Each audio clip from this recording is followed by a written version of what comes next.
कराड शहर पोलिसांची मोठी कारवाई। 95 ग्रॅम एमडी सह तिघे जेरबंद। 18.82 लाखांचा मुद्देमाल जप्त। ड्रग्ज विक्रीच्या रॅकेटला मोठा धक्का। कराड शहर पोलिसांनी अंमली पदार्थाविरोधातील विशेष मोहिमेत मोठी कारवाई करत 95.78 ग्रॅम एमडी अंमली पदार्थासह 3 आरोपींना अटक केली आहे।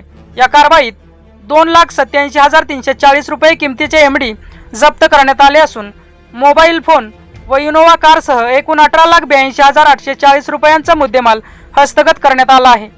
माननीय पोलीस अधीक्षक निखिल पिंगळे, अप्पर पोलीस अधीक्षक वैशाली कडूकर व उपविभागीय पोलीस अधिकारी राजश्री पाटील यांच्या मार्गदर्शनाखाली ही कारवाई करण्यात आली।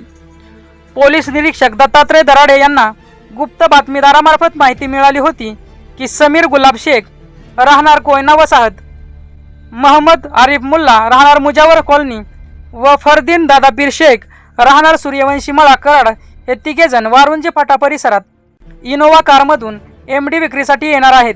या माहितीच्या आधारे कराड शहर पोलीस ठाण्याच्या पथकाने सापळा रचून छापा टाकला। कारवाई दरम्यान आरोपींच्या ताब्यातून 95.78 ग्रॅम एमडी, 3 मोबाईल फोन व 1 इनोवा वाहन जप्त करण्यात आले। 3 आरोपींना ताब्यात घेऊन त्यांच्या विरोधात गुन्हा दाखल करण्यात आला। या प्रकरणी पोलीस उपनिरीक्षक निखिल मगदूम यांनी फिर्याद दिली असून कराड शहर पोलीस ठाण्यात गुन्हा रजिस्टर क्रमांक 638/2026 अन्वये NDPS कायदा कलम 8 क 21 क व 29 अंतर्गत गुन्हा दाखल करण्यात आला आहे। या धडक कारवाईत पोलीस निरीक्षक दत्तात्रय दराडे, पोलीस उपनिरीक्षक निखिल मगदूम यांच्यासह कराड शहर पोलीस ठाण्याच्या अधिकारी व कर्मचाऱ्यांनी सहभाग घेतला। प्रकरणाचा पुढील तपास सहाय्यक पोलीस निरीक्षक विजय गोळसे करीत आहेत। झुंजार न्यूज महाराष्ट्र संपादिका सोनाली माने, बिदाल। अशाच ताज्या घडामोडी पाहण्यासाठी आत्ताच झुंजार न्यूज महाराष्ट्र या चॅनलला लाईक, शेअर आणि सबस्क्राईब करा।